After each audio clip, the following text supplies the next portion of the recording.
이 메타포, 저는 메타포를 굉장히 좋아하거든요. 언유법. 이제 이 언유법이란 언유 비유적인 표현, 뭐 상징적인 이야기, 또는 뭐 설화, 일화, 우화, 뭐 언유적인 이야기, 경험적인 이야기, 뭐 이 다양한 걸 이제 메타포라고 이해를 하실 거예요. 비유적인 표현도 메타포고, 비유적인 이야기도 메타포거든요. 그러니까 대표적인 게 저는 이제 이솝우화라고 생각을 해요. 근데 뭐 우리 교수님도 이제 뭐 강의를 많이 하셨기 때문에 메타포를 많이 활용하시겠지만은 메타포가 있는 강의와 없는 강의는 쉽게 말하면 메타포가 없는 강의는 그냥 연필을 가지고 그림을 그렸다면은 스케치를 했다면은 메타포가 들어갔다는 얘기는 이제 물감칠을 했다. 자, 이렇게 이해를 할 수 있습니다. 자, 메타포는 다채롭고 그러면서 무의식과 연결되는 그런 매개체 다리 역할을 이제 하기 때문에 의식적인 저항을 비켜가죠. 의식적인 저항을 비켜가죠. 그리고 이제 이미 알고 있는 그런 내용과 연결을 시켜서 이야기하기 때문에 새로운 지식이나 새로운 이야기를 할 때 쉽게 받아들일 수 있는 그런 매개체에 그런다. 저는 이제 설명을 할 때도 이걸 많이 쓰거든요. 자, 스피치를 한다라는 것은, 스피치를 훈련한다라는 것은 롤러스케이트를 배우는 과정과 비슷할 수가 있습니다. 롤러스케이트를 탈 때 처음에 어떠셨나요? 아마 일어서기도 좀 힘들었을 거예요. 걷는 것 당연히 힘들죠. 어떻게 달리겠습니까? 근데 계속 롤러스케이트를 타고 일어서고 걷다 보면 어느 순간에 일어서는 것도 가능해지고 걷는 것도 가능해지고 어느 순간에 또 달리는 것도 가능해지지 않나요? 스피치를 훈련하는 것도 하는 것도 그래요. 처음에는 앞에 서면은 앞이 캄캄하고 다리도 후들거리고 가슴도 뛰고 말을 못 할 수도 있겠죠. 근데 어느 순간에 시야가 확장되면서 사람들 눈이 다 보이고 입에서 어떤 말을 하면서 조리 있게 멋진 강의를 할 수도 있을 것입니다. 이렇게 이제 비유를 해줍니다. 화병 같은 경우도 이렇게 이제 비유를 해보면 화병. 화병, 이제 이분이 이제 화병에 걸린 것 같아요. 그러면 이렇게 이야기하죠. 댐에 댐 두 개 그 수로가 없이 계속 물이 고이면 어떻게 될까요? 썩어요. 자, 물론 물도 섞겠지만 댐 두 개 터지지 않겠습니까? 네. 어떤 쪽으로 터질까요? 약한 쪽으로. 약한 쪽으로 터지겠죠. 이 화병도 같은 맥락이에요. 감정 표출을 주기적으로 하지 않는 상태에 계속 감정을 쌓아두다 보면 이 감정도 댐의 고인물처럼 썩어버리거나 어느 순간에 터지게 되겠죠. 근데 누구한테 터질까요? 바깥에 있는 사람한테 터질까요? 아니면은 우리 안에 있는 가족들한테 터질까요? 가족한테. 가족한테 터지죠. 그래서 바깥에서는 정말 점잖고 자 인격이 훌륭한 분이라고 알려져 있던 어떤 분이 집에 들어오면은 막 술주정 부리고 막 물건 집어 던지고 폭력적인 사람이 있지 않습니까? 맞아. 자, 우리 선생님들 지금 쌓아둔 게 너무 많은 것 같아요.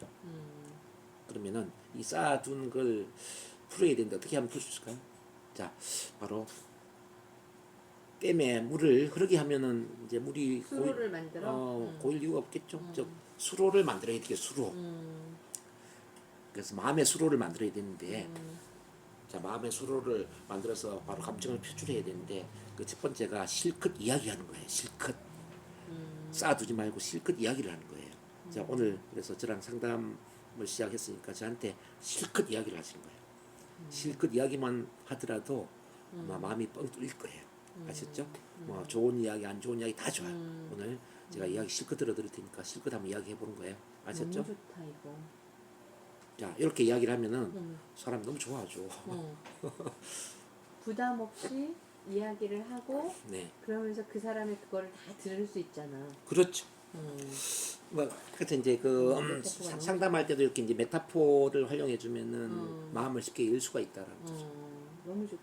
네, 화병 그리고 이제 뭐 저는 또 어떤 자존감에 대해서 이렇게 비유를 하거든요. 쉽게 스트레스를 받거나 쉽게 마음의 상처를 받는 분에게 이렇게 비유를 해요.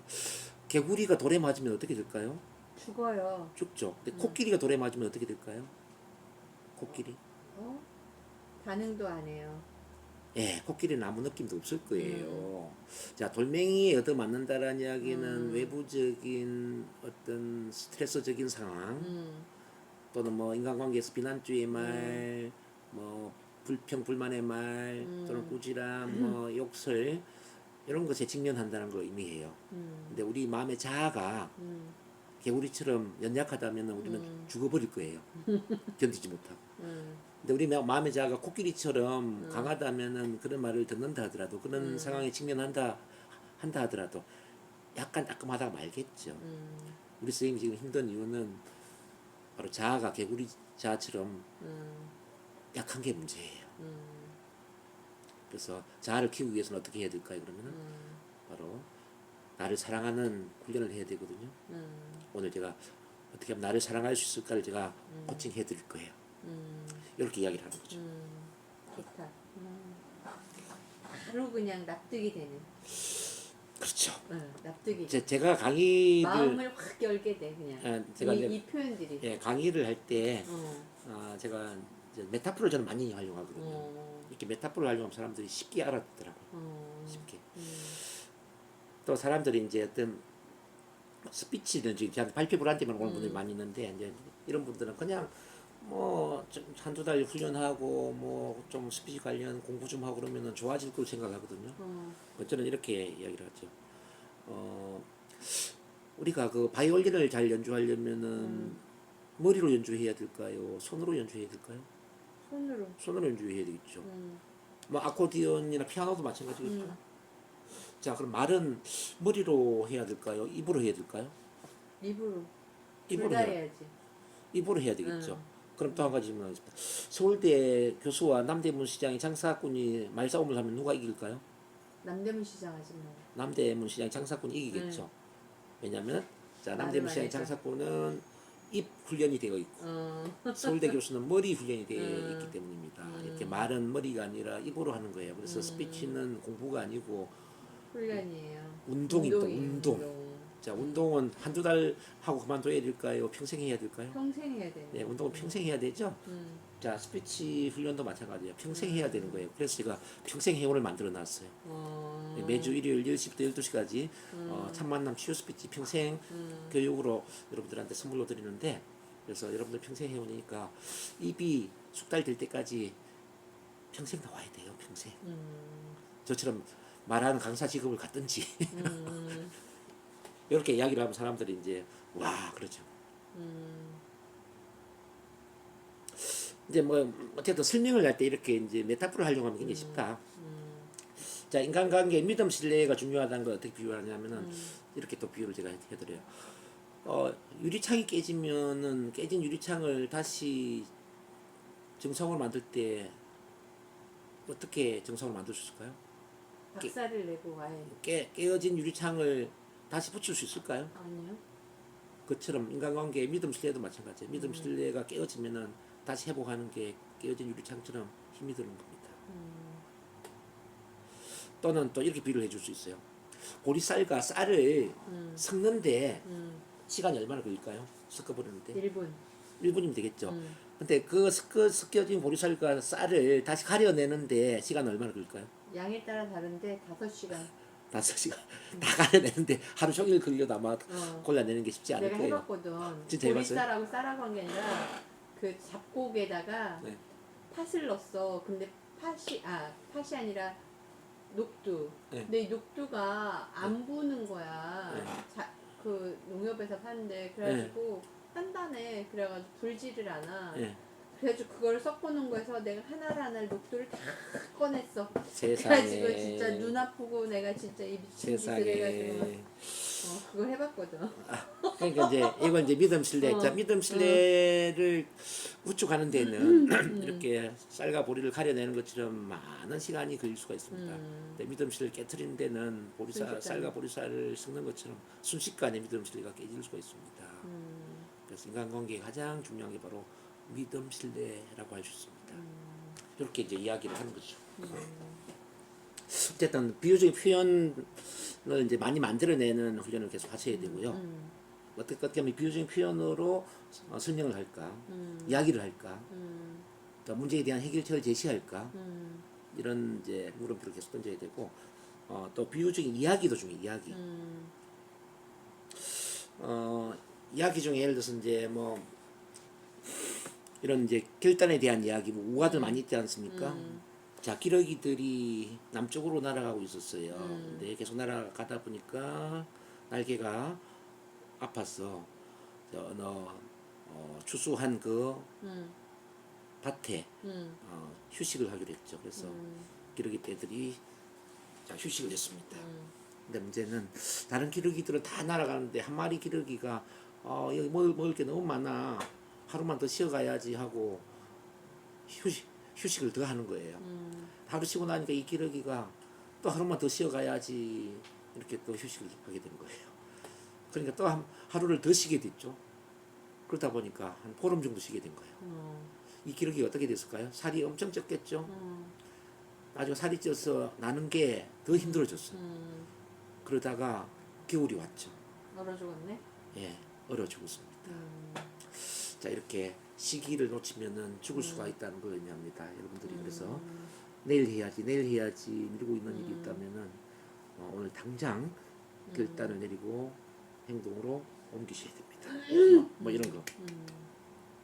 그리고 이제 우리 결단의 힘에 대해서 이제 이렇게 이야기할 수 있죠. 혹시 127시간이라는 영화 보신 적 있어요? 127시간이라는 영화.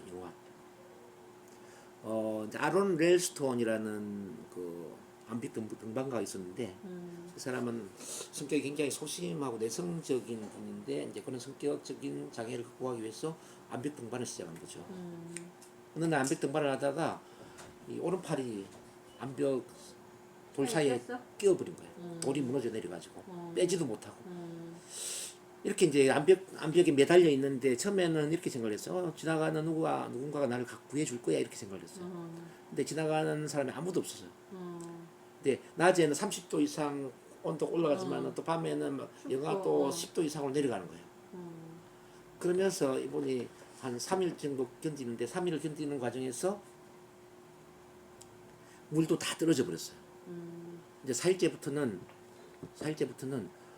자기 오줌물을 받아 마신 거죠. 근데 이제 일주일이 돼 버리니까 오줌물도 나오지 않는 거예요. 그때 이제 이 사람은 결단을 내리죠. 내 오른팔을 내 스스로 자르지 않으면 내가 죽겠구나. 여러분들 같으면 어떤 선택을 할까요? 그대로 매달려서 죽어갈까요? 아니면 내 오른팔을 잘라낼까요? 오른팔을 자르면 피 흘려가지고 죽는 거 아니야? 자, 그러니까 이걸 이제 지혈하고. 팔을 이제 묶었어. 피가 흐르지 않도록 물론 하겠죠. 근데 이 사람은 팔을 자르는 걸로 선택했죠. 1시간 동안 등산용 그 주먹칼로 팔을 자른 거야. 슥싹. 그러면서 한 2km 정도를 그 몸을 구르다시피 암벽을 내려와서 사람들한테 구조가 되면서 부사일생으로 살아났죠. 이분이 병원에 입원해 있는데 많은 기자들이 찾아왔죠. 그 질문합니다. 당신은 정말 용기 있는 사람입니다. 어떻게 자신의 팔을 자르려고 했습니까? 나는 용기 있는 사람이 아니에요. 내가 소심하고 내성적인 사람이기 때문에 그 성격을 고치려고 제가 암벽 등반에 도전을 했는데 제가 어떻게 용기가 있겠습니까? 그럼 어떻게 팔을 자르셨어요? 저에게는 다른 선택의 여지가 없었거든요. 바로 이겁니다. 결단이라는 것은 다른 선택의 여지를 없애버리는 겁니다. 디시전이 결단이죠.